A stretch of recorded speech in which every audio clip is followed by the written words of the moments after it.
2016 was a heck of a year. It was the year I got to launch this channel.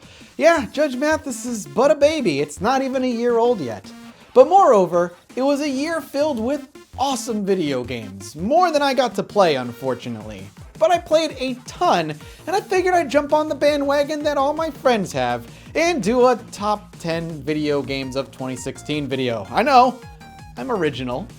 So with that in mind, remember, this is an opinion video. These are my favorite games of the year. If your game isn't on there, one of your favorites, it doesn't mean that it was bad. It means that maybe I didn't play it, or it just wasn't of personal taste, or I just put a little bit of time into it, but never went back and finished it. It could mean many things, and that's what these are for. So I hope you guys are surprised by some of my choices, just as I was surprised by some of these games when I played them for the first time. Enjoy.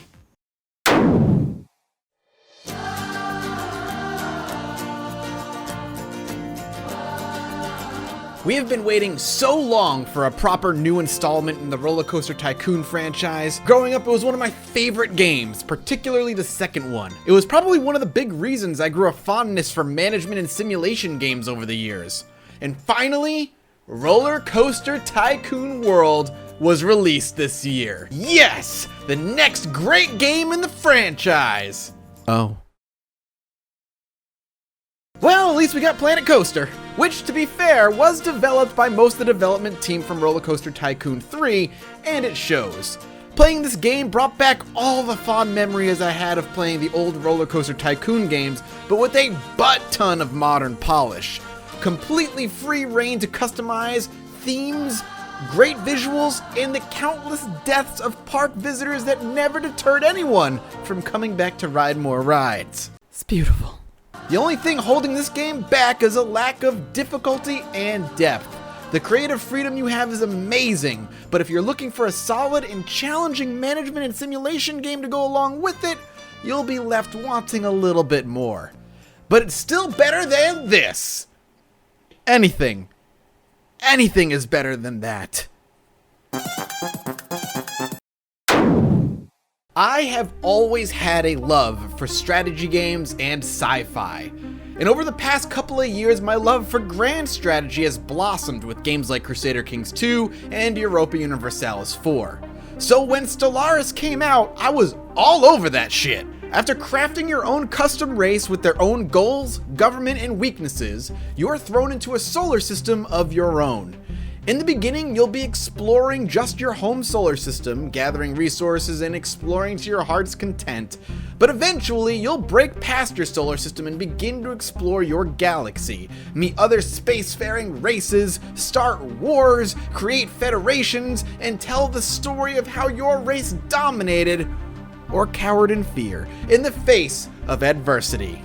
The game may not be perfect, and the late game in particular may need a little bit of fine-tuning as it becomes a little too overly simplistic with not too many deep choices to make, but it was some of the most fun I had in a sandbox-style grand strategy game in quite some time.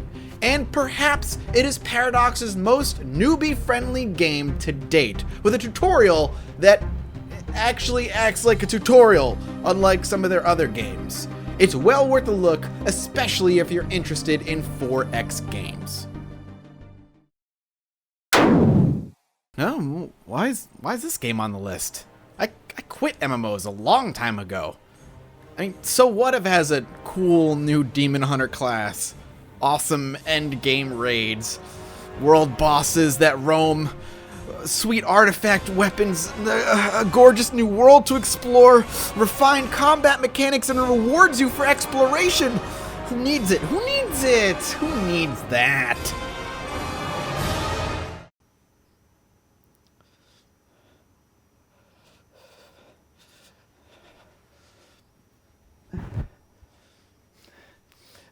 Okay. All right, I'm tanking in a raid. I gotta go. My group needs me. My group. Titanfall 2 was a huge surprise for me, especially considering that the first one was very much a flash in the pan.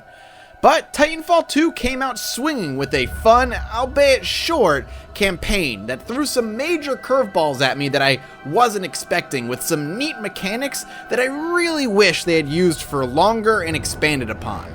The multiplayer was much more interesting compared to the first game, with more depth and variety to not only the Titans themselves, but the pilot and customization, as well as a progression system that kept me coming back for more and more.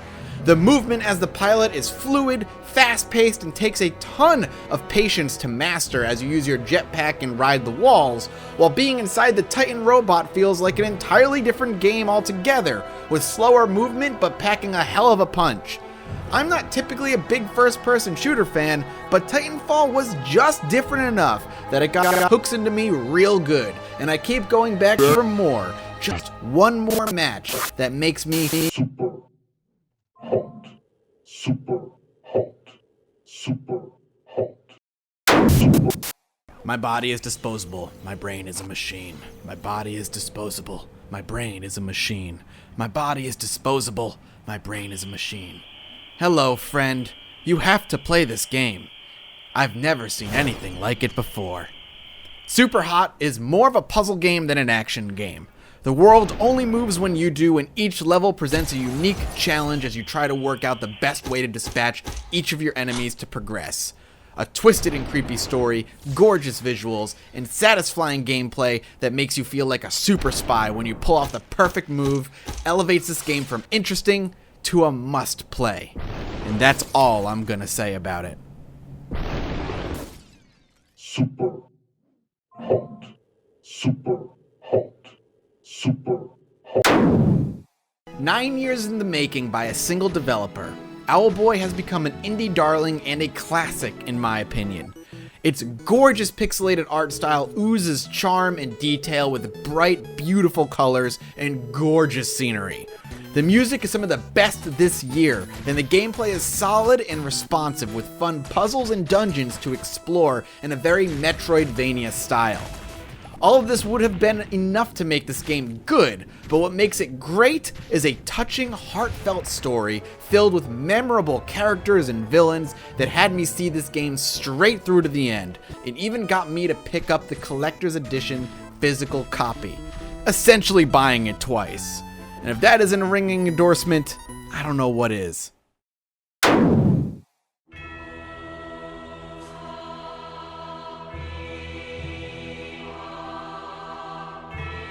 Dark Souls 3. Man, what a trip.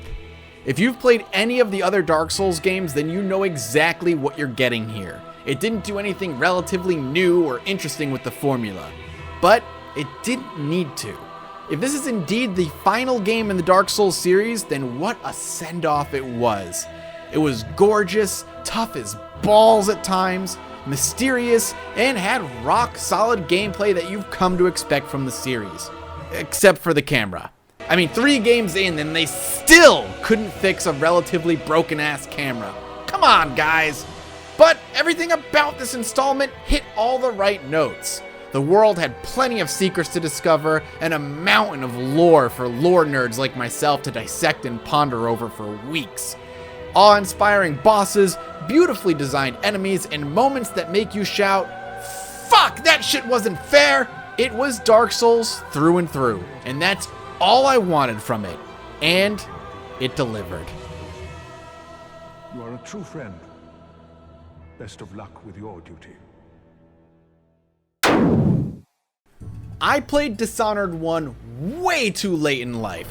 In fact, I played the first one in 2016, years after its release. And as a stealth game fan, I always knew I'd love it with its steampunk world, mysterious magic, and satisfying stealth system. And after playing it, I can safely say, yeah, I loved the first Dishonored. And with Dishonored 2, I'd hoped for more of the same gameplay but expanded. In an if it ain't broke, don't fix it approach. And though the PC port may have been broken and had some very notable issues on launch, the game, once you got it running, was exactly what I wanted. The level design had been expanded massively, particularly vertically with more options and routes through each level. The return of the low and high chaos options were there, with high chaos being the most fun still, allowing you to get as creative as you wanted with your powers and murder. Moreover, it had a second character, Emily, who was introduced and with her whole new suite of lethal abilities was unleashed on the player, allowing them to play through the game twice with both characters and providing ample opportunities for different playthrough styles. And while the story was its weakest aspect, feeling very much like a rehash of the first game's story in almost every sense, the sandbox-style, magic-infused stealth gameplay is matched by no other, and thrust Dishonored 2 into my top 3.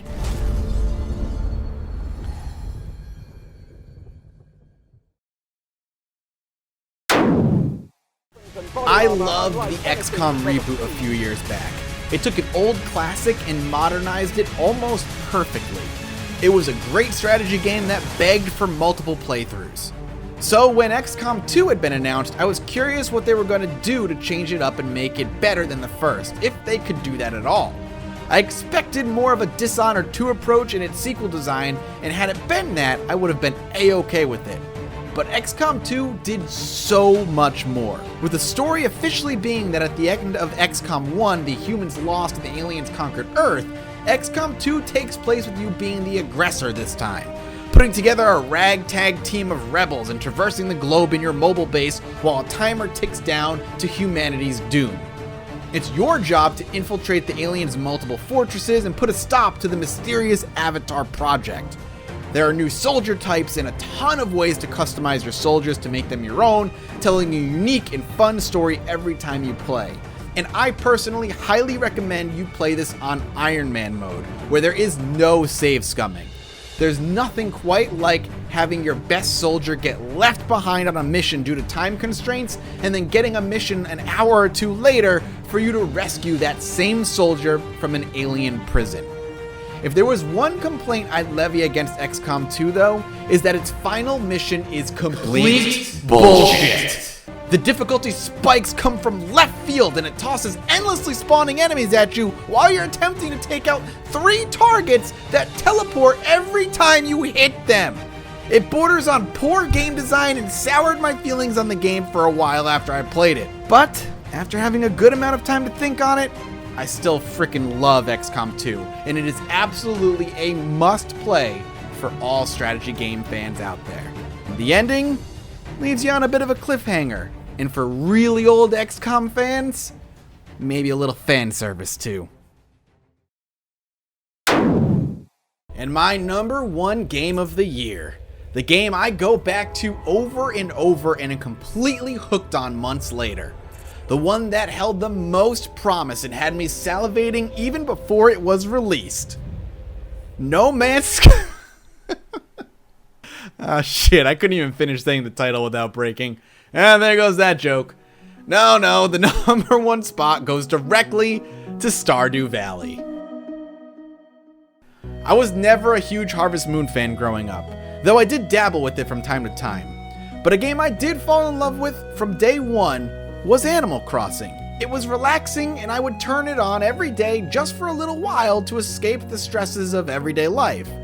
So color me surprised when a game about manual labor ended up being my favorite game of the year. It's honestly very hard for me to explain why this is my favorite game this year. It's a farming game where you grow crops each season, trying to make as much money as you can so you can improve your farm and then make more money.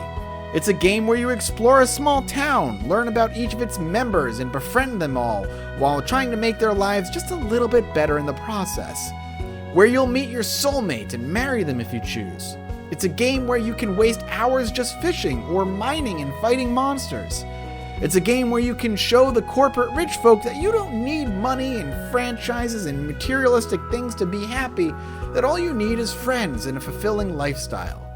It's a game that every time I would boot up, I'd hear its great relaxing music, smile, and hours would go by. And maybe that's why I loved it so much. Not for its revolutionary gameplay mechanics or its heartfelt story that would make you cry at the end, but just because Stardew Valley is just fun. So there you have it, my favorite games of the year. And honestly, like I said, so many of these games caught me off guard. Stardew Valley I didn't even hear of until the game had been out for a few days. And Titanfall 2 isn't one of my favorite genres, and yet I fell in love with that game. I thought it was absolutely great. And the list goes on and on. I guess 2016 was the year of surprises for me in the video game industry. So many games that I expected to be great ended up not being so very great, and other games that I didn't even know about or didn't seem to care about ended up being some of my favorites. So my question to you is very simple. What would you change on this list? What were some of your favorite games of the year?